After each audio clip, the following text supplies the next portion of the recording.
এদেশের স্বাধীনতা সংগ্রামের পুরোধা মূল কর্মকর্তা, মূল বাহিনী আহলুল হাদিসরা। তাদের প্রতি সম্মান দিয়ে কথা বলতে হবে। পাকিস্তানে যারা, পশ্চিম পাকিস্তানের যে লোকগুলো রয়েছে যারা সেই স্বাধীনতা আন্দোলনে অংশগ্রহণ করেছিল, পাকিস্তান হওয়ার পরে পরেই পাকিস্তান সরকার তাদের জায়গা জমি প্লট দিয়ে দিয়েছে। এখন যে কোনো মুক্তিযোদ্ধাদের দেওয়া হয়, জানেন তো, ভাতা দেওয়া হয়। কিন্তু বাংলাদেশের যারা ইংরেজ বিরোধী স্বাধীনতা আন্দোলনে অংশগ্রহণ করেছে, স্বাধীনতা যুদ্ধে অংশগ্রহণ করেছে, তাদেরকে কিছুই দেওয়া হয় নাই। দাবি উত্থাপন করেছিলেন আবুল মনসুর আহমদ সাহেব। ইংরেজদের বিরুদ্ধে যুদ্ধে যারা অংশগ্রহণ করেছিল তাদেরকে যেন সরকারের পক্ষ থেকে দেওয়া হয় জায়গা জমি, এটা আবুল মনসুর আহমদ সাহেব প্রস্তাব উত্থাপন করেছেন। সম্প্রতি ইন্ডিয়ায় সংসদে আলোচনা হয়েছে। আচ্ছা, 90,000-এর মধ্যে 62,000 মুসলমান। হিসাব আসছে, শুনুন। আর আমাদের এই যে সকল লোকগুলোর নাম বললো, ওরা বলছে আহলে হাদিস বিভ্রান্ত, আহলে হাদিস গোমরা, আহলে হাদিসদেরকে ইংরেজরা দিয়ে গেছে এই সেই। আশ্চর্য ব্যাপার, যার নাম বলেছে ডক্টর মুজাফফর, যে ছেলেটার নাম বলেছেন ডক্টর আমাদের আব্দুল্লাহ ফারুক ভাই, তাদের পূর্বপুরুষ কি করেছে? কারামাত আলী জৌনপুরীর মুরিদ দাবি করে ইংরেজরা সরাসরি দালালি করেছে। কাবি সাহেব আহলে হাদিস পরিচিতের ভাষণের মধ্যে লিখেছেন, কারামাত আলী জৌনপুরী তিনি ইংরেজদের বাঁশি তার মুখ দিয়ে বাজাচ্ছেন। নগমা আজনাইয়াস নে আজনায়ে বেদা, নগমা মস্তিয়াস সাকিয়াস নে আজমায়ে বেদা। আমি ফার্সি জানি না, স্যার ভালো জানেন। এই কবিতাটাও উল্লেখ করেছেন কাবি সাহেব কারামাত আলী জৌনপুরীর প্রসঙ্গে, যে তার মুখের যে বাঁশি, বাঁশিটা তার নিজের, কিন্তু সুরটা ইংরেজদের। সেই কারামাত আলী জৌনপুরীর মুরিদ হইয়া তুমি ছেলে মানুষ, তুমি খেলাফতের দাবি করছো, আমি তোমাকে চিনি না, তোমাদের পূর্বপুরুষকে আমরা চিনি না। নাসিমুল হারামাইন বই লেখে ইংরেজদের দালালি করে, ইংরেজদের পক্ষ সমর্থন করে, আহলে হাদিসের বিরোধিতা করে আহলে হাদিসদেরকে কতটা নাকানি চুবানি খাওয়াইছিল তোমার দলের পূর্বপুরুষ কারামাত আলী জৌনপুরী, এটা আমরা জানি না। আজকে তুমি বড় বড় কথা বলো, মানে নাম আমি বললাম না, ভাইরা নাম বলে ফেলেছেন। 2 নম্বর কথা, মাজমুয়ে ফতোয়া আল্লামা ফিরে আব্দুল হাই ফিরিঙ্গি মুহল্লি, তার লেখা ওই বইয়ের রেফারেন্স দিয়ে বলেছে 15-20টা জায়গায় আহলে হাদিসের সাথে হানাফিদের আকীদায় বিরোধ আছে, সুতরাং আহলে হাদিসরা গোমরা। আজকের কথা না, আমার দাদারা ছিলেন 9 ভাই, বড় ভাই কলকাতা এবং দেওবন্দ 2টার ফারেক ছিলেন, আর তিনি ছিলেন হানাফিদের ইমাম। আর আমার দাদা যিনি সবচেয়ে ছোট, তিনি দিল্লি থেকে 1915 সালে দিল্লি থেকে সনদ নিয়ে আসলেন হাদিসের। বড় ভাই আর ছোট ভাই বাহাস করতে করতে বড় ভাই পরাজিত হলেন, ছোট ভাই জিতে গেলেন। আমার এলাকায় আহলে হাদিসের ইতিহাস এইটাই। সেই যুগের সেই কিতাব আমার কাছে রয়েছে, পুরাতন কিতাব। তুমি এত বড় মিথ্যুক, আহলে হাদিসের নামে যে কিতাবের রেফারেন্স বলেছ, সেই কিতাব আমার কাছে রয়ে গেছে সেই যুগের 100 বছরের উপরের পুরাতন কিতাব, একটা লাইনও তার নাই, পুরাটাই তুমি মিথ্যা কথা বলেছ। এই যে চাপাবাজি করে যেগুলাই, আলবানিকে বলে ঘড়ির মেকার, আলবানি ঘড়ির মেকার, তুমি তার চেয়ে বড় পণ্ডিত, তোমার আরো জানা উচিত। তুমি নাদওয়াতুল উলামাতে পাশ করার দাবি করেছ। নাদওয়াতুল উলামার প্রতিষ্ঠাতা রেক্টর আল্লামা আব্দুল হাই লাকনবী কার ছাত্র? সাইয়েদ নজির হোসেনের ছাত্র শাইখুল কুলের নুজহাতুল খাওয়াতিনের মধ্যে উল্লেখ করেছেন, আমি অত সালে দিল্লিতে আহলে হাদিসের ইমাম সাইয়েদ নজির হোসেনের দর্শে উপস্থিত হয়েছি। রাআইতুহু ইমামান জাওয়ালান খুশান ইত্যাদি ইত্যাদি, তাকে আমি দেখেছি সকল শাস্ত্রের তিনি ইমাম। তিনি হাসি তামাশা করতেন ছাত্রদের সাথে, তিনি সালাতের মধ্যে কান্নাকাটি করতেন। আধা পৃষ্ঠা তার প্রশংসা করেছেন। তুমি যে মাদ্রাসার ছাত্র, সেই মাদ্রাসার প্রতিষ্ঠাতা রেক্টর আল্লামা আব্দুল হাই লাকনবী, তিনি স্বয়ং আহলে হাদিস ইমাম আল্লামা সৈয়দ নজির হোসেনের ছাত্র। এই জ্ঞানটুকু আক্কেলটুকু তোমার নাই, তুমি আহলে হাদিসের বিরুদ্ধে কথা বলো? সম্মানিত উপস্থিতি, আহলে হাদিসরা কাদিয়ানী না শিয়া, আহলে হাদিস আল্লাহর নবীর সুন্নতের সরাসরি মুত্তাবে। পরিষ্কার কথা, আমি ভাইরা বলেছেন, আমি আর বাড়াচ্ছি না। দেখুন কি অবস্থা, কি বলে গোলাম মোহাম্মদ কাদিয়ানী। সর্বপ্রথম নিজেকে দাবি করলো যে সে হলো নবী, তারপরে বলল না আমি হলাম মাসিহ মাউউদ। 2 মিনিটে আমি কাদিয়ানি প্রসঙ্গ, যেহেতু আমাদের আহলে হাদিস মসজিদ কাদিয়ানি কিনা এটা না প্রশ্ন উঠেছে, গোয়েন্দা বিভাগের ভাইদেরকে আমি দৃষ্টি আকর্ষণ করছি।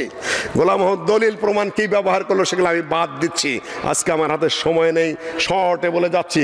কাদিয়ানি কে? কাদিয়ানি নিজে দাবি করেছে সে নবী। আহলে হাদিসরা নবী মুহাম্মদের পরে, সাল্লাল্লাহু আলাইহি সাল্লামের পরে আর কাউকে নবী বলে মানে। তারপরে বললো আচ্ছা আমি তো পুরা নবী না, আমি হলো উম্মতি নবী, উম্মতের মধ্যে আমি হলাম একজন প্রভাবান্বিত হওয়া নবী, গোলাম মোহাম্মদ কাদিয়ানি। তারপরে বলা শুরু করলো আপনার ওহী আসে কোথার থেকে? বলে যে আমি ঘুমের মধ্যে স্বপ্নে দেখলাম যে পুরুষে পুরুষে জেনা করলে যা হয় আল্লাহ স্বয়ং আমার সাথে ওই কাজ করছে। তারপর ওহির জ্ঞান আসা শুরু হয়ে গেল। তারপরে আমি আর কিছু ভুলি নেই, আল্লাহর কাছে ওহি আসে আসমান থেকে, আর তার ওহির জ্ঞান আসলো কোন দিক দিয়া। সম্মানিত উপস্থিতি, তারপরে এই দাবির উপর সে চলতে থাকলো, অটল থাকলো যে তুমি যে নবী তার দলিল কি? যে দলিল হলো কোরআনের মধ্যেই রয়েছে। ঈসা আলাইহিস সালাতু ওয়াস সালাম সুসংবাদ দিয়ে গেছেন যে মুসাদ্দিকান লিমা বাইনা ইয়াদাইয়া মিনাত তাওরাহ ওয়া মুবাশশিরাম বিরাসূলিন ইয়াতি মিন বাদিহি ইসমুহু আহমদ। আমার পরে একজন, ঈসা আলাইহিস সালাতু ওয়াস সালাম বলে গেছেন যে আমার পরে একজন নবী রাসূলের সুসংবাদ দিয়ে যাচ্ছে, তার নাম হলো আহমদ, আমার নামও আহমদ।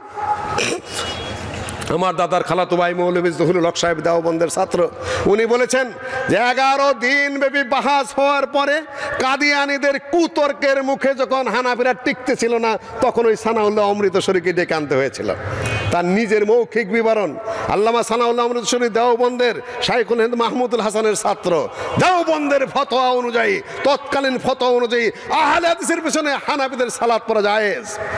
এবং এই যে বড় ভাই বসে আছেন জমিয়ত আহলের সাবেক প্রেসিডেন্ট, ওনার ওস্তাদ, আমার ওস্তাদ, ঢাকা আলিয়া মাদ্রাসার যিনি হেড মুহাদ্দিস ছিলেন খতিব ওবায়দুল হক সাহেব, তিনি তার প্রসঙ্গে উনি বলেছেন যে যতবার আমাদের ওস্তাদ আমার বাসায় গেছেন ততদিন খতিব সাহেব, বাইতুল মুকাররমের খতিব ওবায়দুল হক সাহেব আমার সামনে ইমামতি করেন নাই, আমাকে দিয়ে ইমামতি করেছেন।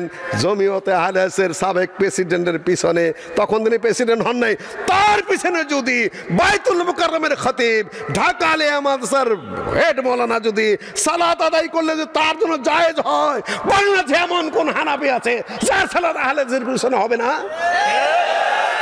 কোনো কারণে মাওলানা মহিউদ্দিন খানের বাসায় আমরা গিয়েছি, আমি গেছি, হাফেজ আব্দুস সামাদ গেছি, বিশেষ করে ডক্টর গালেব সাহেব যখন জেলে, তখন কোনোদিনও মহিউদ্দিন খান সাহেব আমাদের সামনে ইমামতি করেননি। তোমরা মেহমান মানুষ, তোমরা যুবক মানুষ, তোমরা ইমামতি করবে। তার পত্রিকা হলো মাসিক মদিনা, হানাফিদের পক্ষে মাসালা কঠিনভাবে দেওয়া আছে। মাওলানা মহিউদ্দিন খান সাহেবের সালাত যদি আমার পিছনে বা হাফেজ আব্দুস সামাদের পিছনে জায়েজ হয়, এই বাংলাদেশে এমন কোন হানাফি আছে যার সালাত আহলে হাদিসের পিছনে হবে না?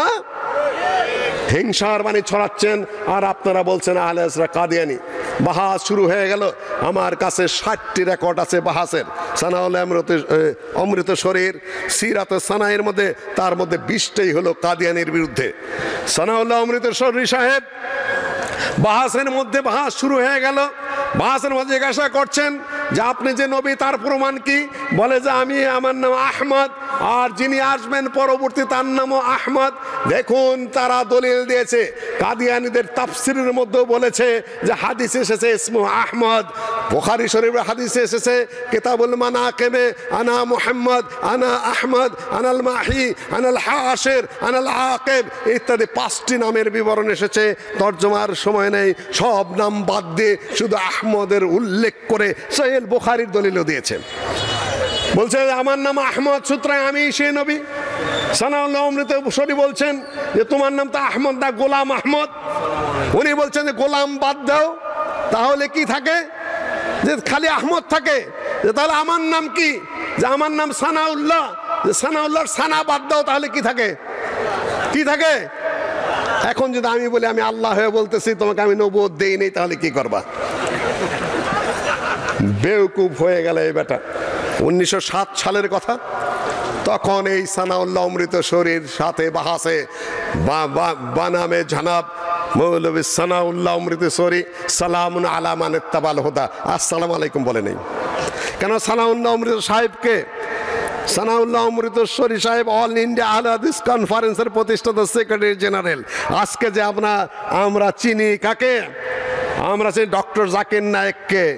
ডক্টর জাকির নায়েক ভারতে প্রথম ব্যক্তিত্ব নন, তার আগে চলে গেছেন সানাউল্লাহ অমৃতসরী।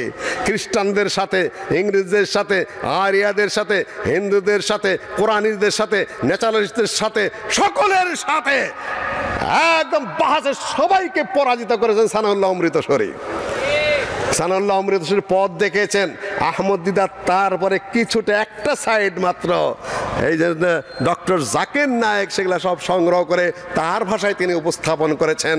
কাজেই ডক্টর জাকির নায়েক প্রথম মহানায়ক নয়, এগুলো আমাদের বুঝতে হবে, জানতে হবে। মহানায়ক হলেন অল ইন্ডিয়া আহলে হাদিসের কনফারেন্সের প্রতিষ্ঠাতা সেক্রেটারি জেনারেল আল্লামা সানাউল্লাহ অমৃতসরী। এটা আমাদের মনে রাখতে হবে। চ্যালেঞ্জ ছুড়ে দিল। সিরাতে সানায়ের মধ্যে উল্লেখ রয়েছে যে দীর্ঘদিন যাবৎ আপনি আপনার পত্রিকা আহলে হাদিসে এবং আপনার বক্তৃতায় বাহাজ মুনাজারায় আমাকে ফাসেক, কাদ্দাব, মুফসিদ ইত্যাদি বলে বলে আপনি মুঝকো বহুত দুঃখ দেয়া হয়, বহুত কষ্ট দিয়েছেন।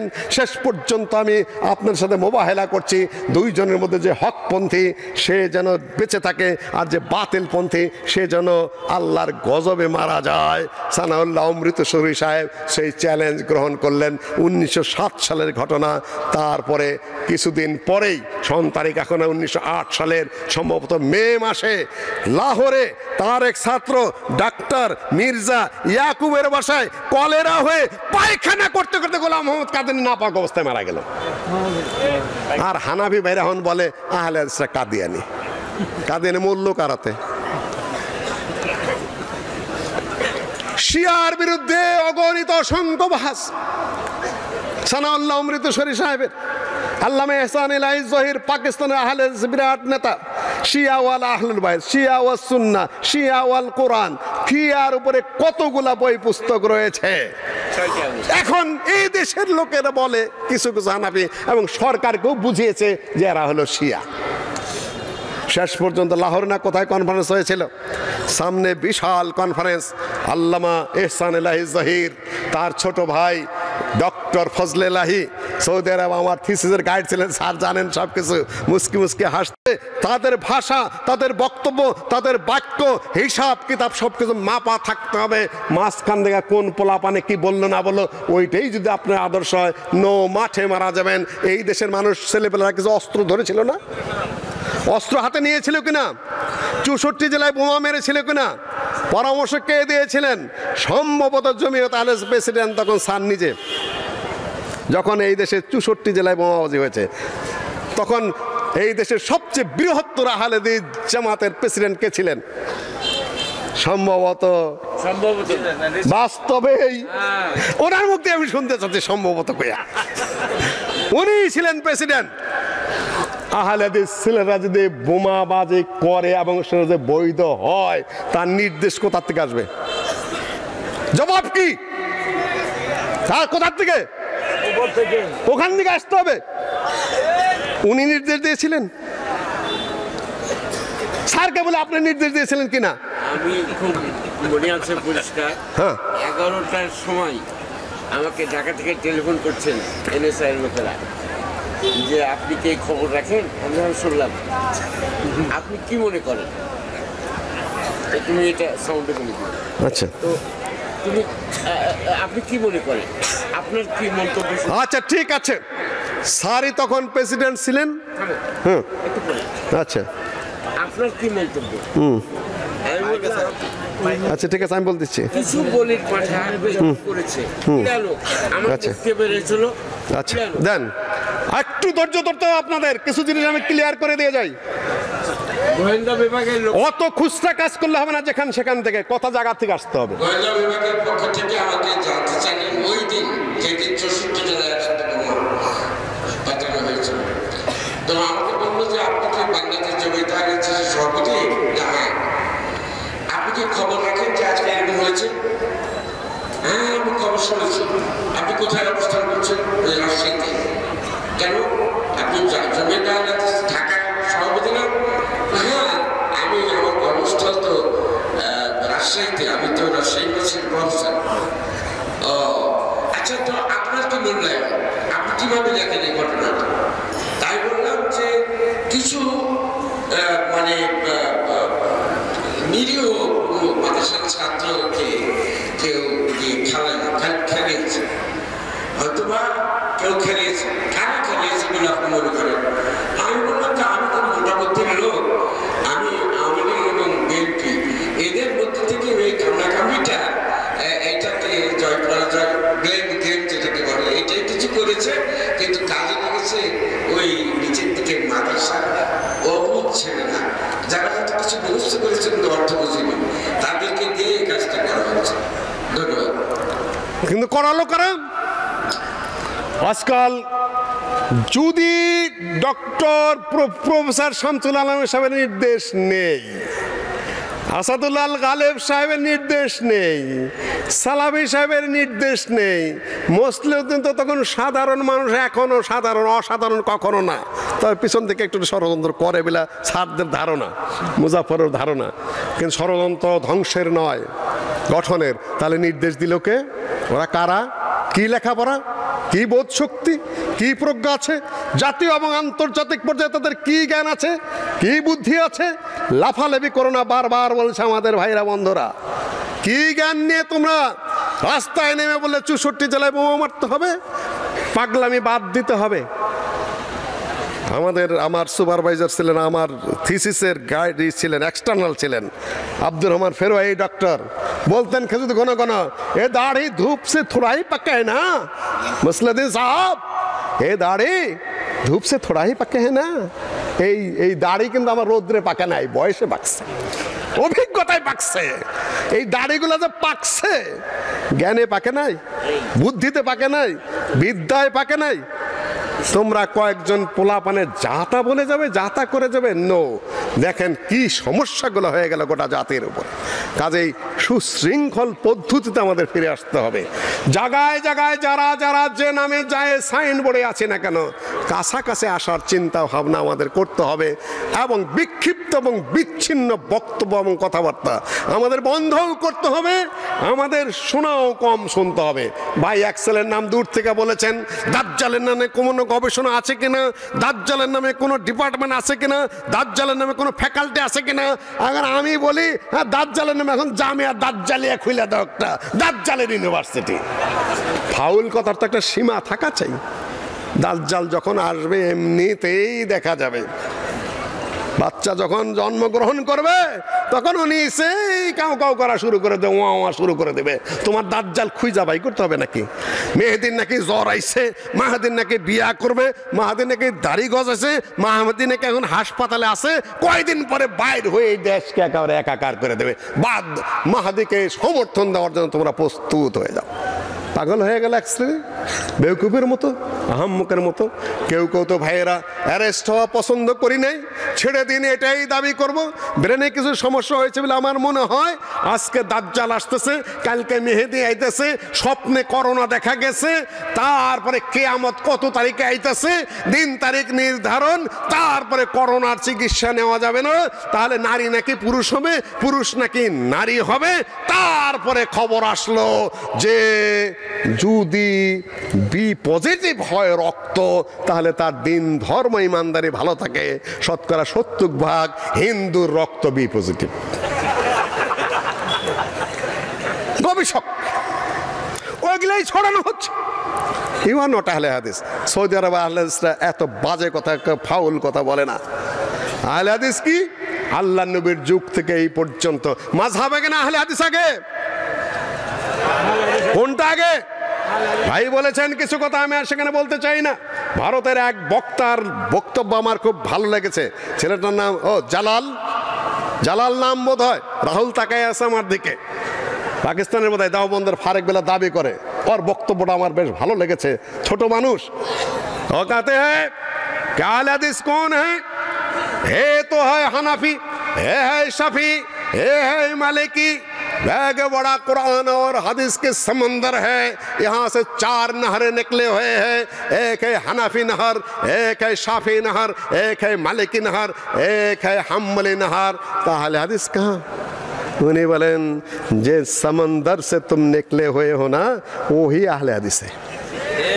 ওই समंदर का नाम আহলুল হাদিস है কেন হাদিসের সমুদ্র থেকে তোমরা বেরিয়ে এসেছিলে রাস্তায় এসে কোনোটা বাঁকা হয়ে গেছে কোনোটা মলমূত্র পড়ে গেছে কোনোটা চর পড়ে গেছে মাযহাবে স্বচ্ছ সুন্দর সেই হাদিস থেকে ফিরে যেতে পারো নাই ওই সমুদ্রটা আহলে হাদিস আগে না মাযহাব আগে আহলুল হাদিস আগে মাযহাব হলো পরে মাযহাবে উসুল যেগুলা সৃষ্টি হয়েছে সেগুলা না আমি আর আপনাদের সামনে কথা বলতে চাই না এই দেশে আহলে হাদিস ভাইরা বলেছেন সবকিছু আমি আর বলতে চাই না আহলে হাদিস নাকি ইংরেজরা নাম দিয়েছে ইংরেজের বিরুদ্ধে যুদ্ধ করলো কে আহলে হাদিসরা শিয়াকে গারদ করে আহলে হাদিসরা শিয়া কাদিয়ানীকে পায়খানায় পুরা মারার জন্য মোবাহেলা করেন আহলে হাদিসরা সেই আহলে হাদিসকে বলা হচ্ছে কাদিয়ানী আবার সেই আহলে হাদিসের যুদ্ধে অপারক হয়ে অতিষ্ঠ হয়ে এই ধানি খোলার যোদ্ধারাও সেখানে ছিলেন তার শেষ যোদ্ধা হলেন আশিকুল্লাহ গাজী সাহেব তার ইতিহাস রয়ে গেছে বিস্তারিত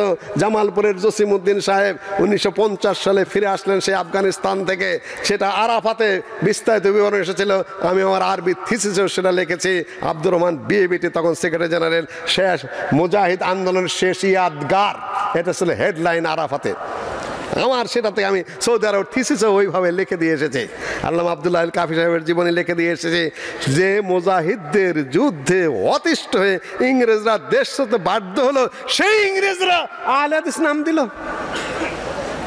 হ্যাঁ তবে একটা কথা এইটুকু আহলে হাদিসদেরকে ওহাবি বলে ধরে ধরে জেলে দিচ্ছিল খুন করছিল ফাঁসি দিচ্ছিল পাইকারি ভাবে আশিকুল্লাহ গাজী সাহেব বালাকোটের যুদ্ধে তার এই উরুতে গুলি লেগেছিল এটা লিখেছেন আবুল মনসুর আহমদ সাহেব বালাকোট তার এখানে না তিনি ল্যাংড়ায় হাঁটতেন তিনি আবুল মনসুর আহমদ সাহেবের একজন দাদার ভাই সেই বিবরণও তিনি দিয়েছেন থানায় হাজিরা দিতে হতো এই উরাতে গুলি লেগেছিল খাস বাংলা লিখেছেন এখানে উরু লেখেন উরাতে গুলি লেগেছিল এইভাবে এই বাংলায় লিখেছেন তিনি তার থানায় হাজিরা দিতে হতো আর তাদেরকে ইংরেজরা খাতির করলো ইংরেজের বিরুদ্ধে যুদ্ধ করলো কে হাউলাই আবাই ফাজিনি বিমিসলিহুম ইদা জামাতনা ইয়া জারিরুল মাজামিউ তারাই আমাদের পিতৃপুরুষ পূর্বপুরুষ আমার কাছে রেকর্ড রয়েছে কাফি সাহেব একটু বিক্ষিপ্তভাবে সেটা লিখেছেন গালেব সাহেব কিছুটা লিখেছেন আমি সেটা আরও সুন্দর করে গুছিয়ে লিখেছি জমা করেছি কোন জায়গাতে কে মুজাহিদ অংশগ্রহণ করেছেন কয়জন শহীদ হয়েছেন বাঙালি কয়জন তাদের নাম কি কি সেগুলো আমি আর একটু সহজ সরল প্রাঞ্জল ভাবে আমি জড়ো করার চেষ্টা করেছি আচ্ছা সেটা পরে না কেউ ওই যে ডক্টর আল ইখলাস পত্রিকায় আমার আর্টিকেল ছাপাইতেছে 14 নম্বর আর্টিকেল বোধহয় চলছে পাঠক কত জিজ্ঞাসা করলাম 12,000 আর্টিকেল তো দিচ্ছি তোমাকে পরে কেউ তখন চুপ করে থাকে কয় যে আপনি তো একটা বিষয়ের মধ্যে আবর্তিত হচ্ছে না আজ থেকে প্রায় 1.5 যুগ তুমি ঠিকই বলেছ যে আপনি কি এইটার মধ্যেই থাকবেন কিন্তু হ্যাঁ আমি এইটার মধ্যেই থাকবো কেউ পড়লে পড়লো না পড়লে না পড়লো বুঝলে বুঝলো না বুঝলে না বুঝলো আমার কাজ আমি করে মরে যাব তারপর যেমন তা হোক গা তুমি আমাকে আমার পথ থেকে সরাতে পারবে না আমি আমার কাজই করে যাব তোমার পাঠক 12,000 আমার আর্টিকেলটা কয়জনে পরে বলো তোমার শেষের পৃষ্ঠা থেকে পাঠক পড়া শুরু করে কেন মাসাইল জরুরি বিষয় কিন্তু পড়া শুরু করবো ওইখান থেকে তারপর দেখে বিতর্কিত কোনটা আছে ওইটা পড়বে তারপর অন্য আর্টিকেল পড়বে